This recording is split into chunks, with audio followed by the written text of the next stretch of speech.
За баярлалаа. Ажлын хэсгээс асуулт байна. Энэ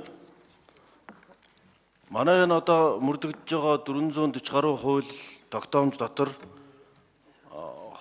гарал үүслээр рецепт буюу одоо хуулийг хуулбарлан авч хэрэглэхдээ үндсэн зарчим нь ондоо ялгаатай англи, саксоны бол герман, ром их газрын төдийгүй өөр улсын янз бүрийн хуулиудыг ингээд авч хуулбарлаж рецепт хийхдээ хуучин социализмын үе шиг нэг мөр ингэж жигдлээгүй учраас хуулийн давхардал, хийдэл, зөрчил хуулийн цоорхоо ихтэй байна гэсэн ийм судалгаа Германы техникийн хамтын ажиллагааны нийгэмдгээс хийгээд нэг энийг төслүүдийг хуулийн хийдэл, давхардал, зөрчлийг зөрүүг арилгах тийм хуулийн төсөл явж байсан. Төсөл хэрэгжиж байсан. За энэ өнгөрсөн 4 жилд энэ төсөл зогссон юм шиг байгаамаа.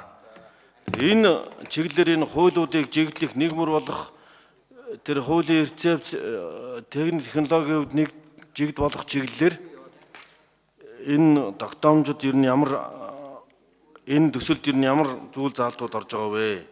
Хоорондоо уялдаа холбоогүй зөрчилтэй ийм олон хуулиуд байгаа нь энэ хууль нэгмөр хэрэгжихэд сөргөөр нөлөөлж байна. Сүүлийн жишээ нь тэр шүүхийн багц хуулиуд байна.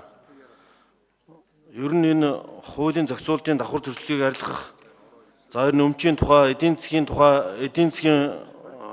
чиглэлийн хуулиуд, за мөн үндсэн хуулийн өөрчлөлтийн дараагаас гарч ирсэн энэ органик хуулиудаар эрх мэдлийн хуваарлалтай холбоотой асуудлууд, энэ багц асуудлуудын талаар ер нь энэ үндсэн чиглэлд ер нь юу гэж, энэ төсөлд ер нь юу гэж орж байгаа вэ?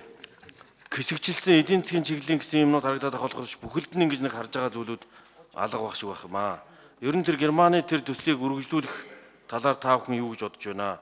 Ер нь хууль тогтоомжийнхоо нэгдмэл байдалд, харилцан уялдаатай байдалд, нэг зарчимтай байх байдалд ер нь үнэлгээ судалгаа дүгнэлт хийлгэсэн юм байна уу? Энэ 4 жилийн үндсэн чиглэлийг гаргахдаа энэ чиглэлээр ер нь судалгаа дүгнэлт гаргасан юм юу байна? Энэ талыг бол одоо хууль зүйн яамны төрийн наримчгийн дарга баясгалан дарга бол маш сайн мэдж авах учиртай. Энэ талаар ер нь ялангуяа энэ одоо түр хойшлогдоод байгаа эрүүгийн байцаан шийдэх хууль, за үндсэн хуулийн зэстээр нэлээд буцсан шүүхийн багц хуулиуд, ер нь шүүх эрх мэдлийн хүрээнд батлагдсан гарсан хуулиудын уялдаа холбоо нэгдмэл байдлыг хангах талаар ер нь ямар санал бодолтой байна? Энийг тодруулж асуухыг хүсэж байна. За анхаарал тавьсанд баярлалаа. Сайд хариулах, ажлын хэсэг хариулах. 81-р микрофон.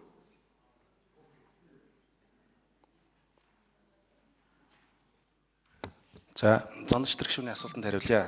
Таны хүндж байгаа асуудал бол үнэхээр чухал асуудал. Хууль тогтоомжийн давхардлын зөрчлийг арилгах. Тэгээ үнэхээр одоо таны хэлснээр бол өнгөрсөн 2008-аас 12 онд бол энэ ажил нэлээд эрчимтэй яваад эхний ээлжинд бол эдийн засаг бизнесийн чиглэлийн, дараа нь одоо салбарын асуудлуудаар бол ажлын хэсэг байгууллагад гараад эхний төслүүд гарч хэлцэж эхэлжсэн боловч харамсалтай энэ асуудал төгсгөлдгөө хөрлөгөөр өнгөрсөн 4 жилийн хугацаанд зогссон байгаа. Зүгээр одоо энэ 4 жилийн үндсэн чиглэлийг бид нар босруулахдаа энэ асуудлыг бол нэлээд бас анхаарч үзсэн байгаа. Тухайлбал одоо яг энэ одоо 260 хуулийн жагсаалт гарах, ялангуяа засгийн газраас санаачлах хуулийн төслийн хувьд бол яг одоо давхарлал хийх зөрчлийн чиглэлээр илүү анхаарч ажиллах ёстой хуулийн төслүүдийг сонгож оруулсан гэж хэлж болно. Тэгээд тодорхой одоо шинжилсэн найруулга юм уу бие даасан хуулийн төсөл босруулахдаа энэ хуулиа үндсэн концепцоо бариад бусад хуулиудын дагалдаад энэ хуультайгаа бусад одоо уялдаа холбоотой хуулиудын зөрчилгүй байхаар бол холбогдох хуулийн төслийг босруулна гэсэн ийм төлөвлөгөөтэйгээр бид нар энэ үндсэн чиглэлийн төслийг босруулсан гэж хэлж болно. Баярлалаа гүшүүн.